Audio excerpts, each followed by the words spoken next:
All right, guys, so I'll go through a couple of these with you. Before I do, I would like you guys to um, go and look in your notes and find 2.12 notes. A lot of what you're going to be doing in here today is strategies of integrating expressions that have fractions in them, and you kind of need to know when to use each strategy. So this little handout that I gave you guys back in lesson 2.12 will remind you of that process. So I would familiarize yourself with this if you plan on using notes whenever we do a review on integrals. This would be a good thing to have out at those times. But anyway, that being said, we'll go ahead and get started here. All right, let's go ahead and go through this. I'm not going to go through all the problems, but I'll go through most of them, and especially the ones I won't go over are the ones that I've already done one like that. So for instance, numbers 1 and 2 are pretty similar, so I'm not going to do number 2, but I will do number 1. So here we go. We have a table here with values of a function and its derivative given for different values of x.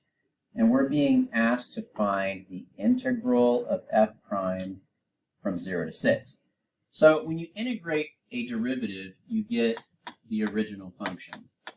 Not a derivative, but the original function.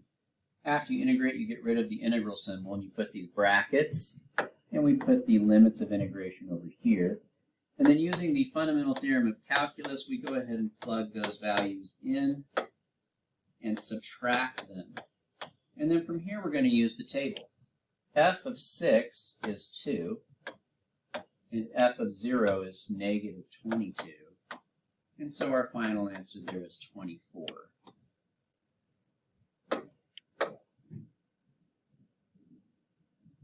So for number 2, if you're interested in that, I would just say go back to number 1 and watch that video again. Let's take a look here at number 3. They've got quite a few of these questions that I'm giving you here. I pulled these questions from College Board. They ask you which of these fractions is equivalent to the given integral. So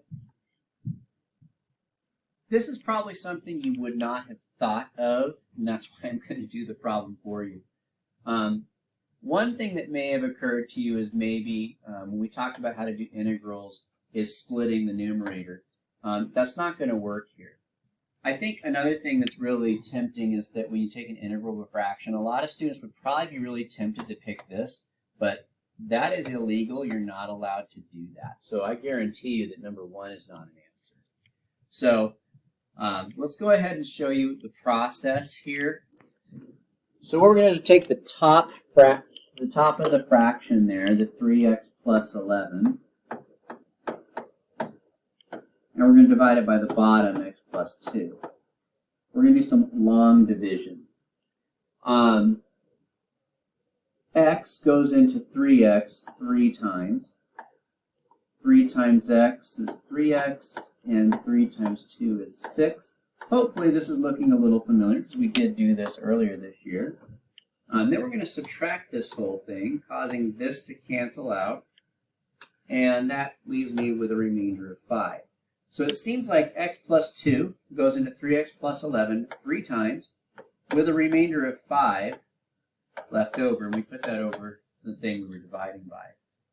This is exactly the same thing as this. It's just I rewrote it by doing long division. And since they're the same, this integral should be the same as that integral, and therefore option 2 is one of our possibilities. Okay? But I don't want to exclude the possibility of 3. That's a possible answer too, so let's see why.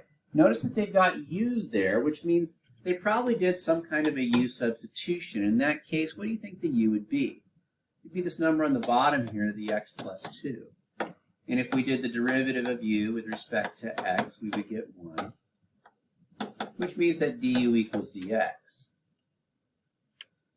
So rewriting this using u substitution, we have 3 plus 5 over u du. And then we could take this number here and plug it in for x to find out what the u value that goes with that would be. 5 plus 2 is 7. Same thing here. Plugging in 0, I get 2.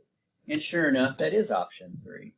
And so it looks like that integral is equivalent to both 2 and 3, and so therefore the answer is D.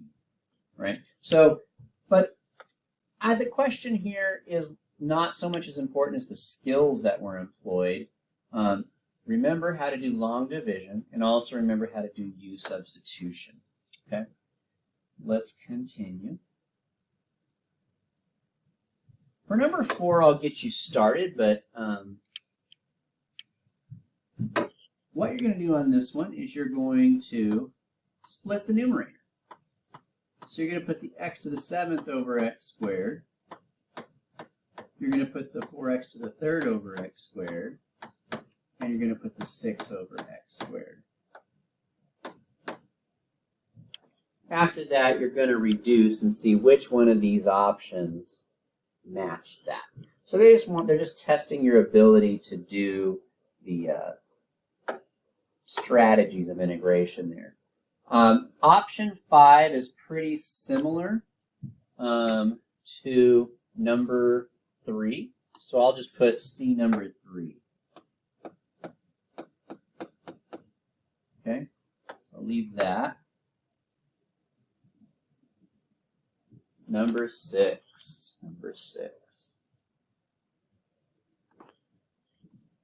All right. When you're doing integration, you're not allowed to split this up from this. Two things that are being multiplied. So that's definitely not going to be an option there. When you're doing integration, you are allowed to take numbers out of the integral, but you're never allowed to take x's out of the integral. So that's a no-go there. That's a no-no. All right. So we do have these other two things to consider here. For option C, it looks like they're suggesting that we do U substitution, where U is equal to square root of x. I feel a little bit weird about that.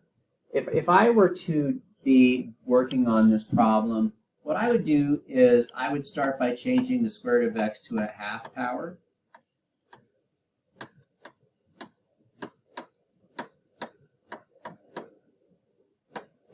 And I would change the 8 over x to a negative 1 power. And then I would distribute.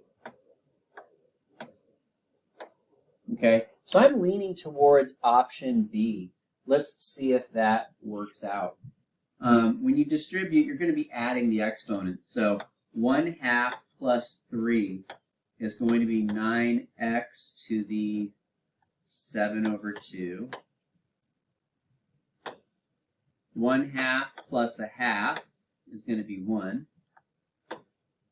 And then negative 1 plus a half is a negative half. So that's how I would go about solving this problem. I wouldn't be doing U substitution. So, and sure enough, that is option B there. So that would be the solution on that one. Number 7 is a completing the square type of problem. Whenever you have a trinomial in the denominator, you want to complete the square. How do you do that? We're going to create a new number, and then we're going to subtract that same number.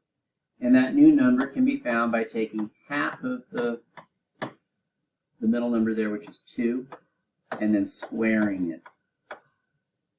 2 to the 2nd power is 4. And so I'm going to put 4 there. I'm also going to put it there. Now, for this group, we're going to factor it. X squared plus 4x plus 4 factors into x plus 2 times x plus 2, which is x plus 2 squared. And then these two numbers come together to make 4. And so that's the main strategy you're going to use to solve this problem. Next, for our integral, I'm going to take this 4 and slide it out to the front. And then I'm going to replace this denominator here with what we got here.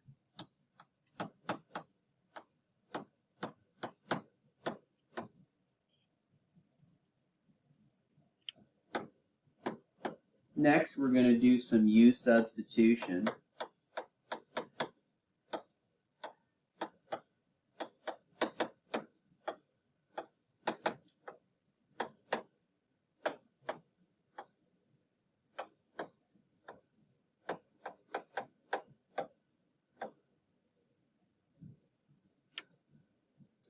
And at that point, we're going to notice that this is an arc-tangent pattern. So we have the 4 in the front. And then for the arctangent, we do 1 over a times arctangent of whatever's on the inside over a. So in this case, the u goes here, and our u was x plus 2. The a is the square root of 4, so that goes here and here. And if we multiply these together, we end up, that just becomes 2. So we end up having that as our final answer. So a lot of skills in there. Completing the square, u substitution, and arctangent. We're going to go ahead and skip 8.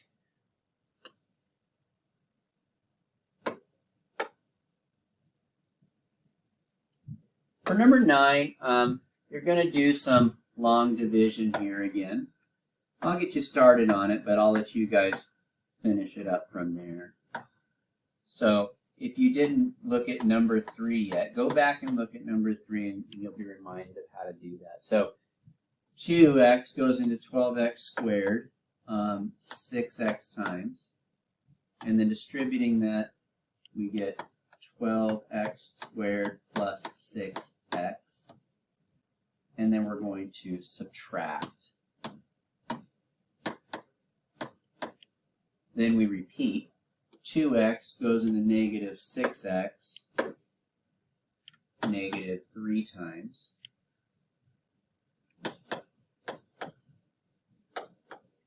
Distributing that to both of these terms, we get negative 6x minus 3. We change the signs. These cancel. I'm left with 3. So we're left with 6x minus 3 with a remainder of 3 over 2x plus 1. Right? So there's that. Now we're going to do some integration here. So the integral of 6x is going to be 6x squared over 2. The integral of 3 is going to be 3x. This last one is a little complicated, so I'm going to leave that as an integral for now.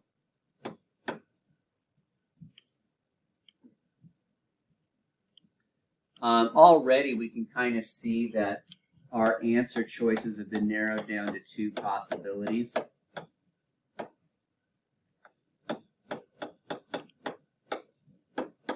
It's either going to be C or D, because both of those have 3x squared minus 3x as possibilities in the beginning there. The only question is it 3 over 2 ln or is it 3 ln? And we shall see shortly. A little while ago, I gave you guys a shortcut for integrating ln's. One way you could do this is you could just do u substitution, where you make u equal to 2x plus 1. I'm not going to go that route. I'm going to remind you of a shortcut that I shared with you guys a while back, which looks like this. When you integrate these, it's always going to be a over b ln of bx plus c. In other words, these two become a fraction in the front, and then you put ln with the bottom on the inside there. Okay, so if I follow that pattern here, I'm going to have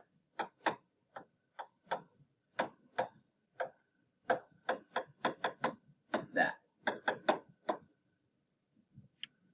And so it's option C.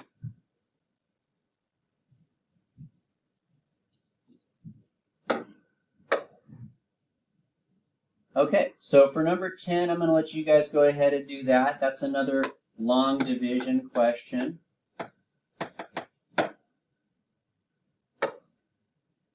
For number 11, I'm going to let you guys handle that. That's an arc-trig function there. Just look back at your arc-trig function rules. Those ones are pretty straightforward and simple. But that's where we'll go ahead and call it a day. So hopefully that was helpful, and we'll see you guys later. Bye-bye.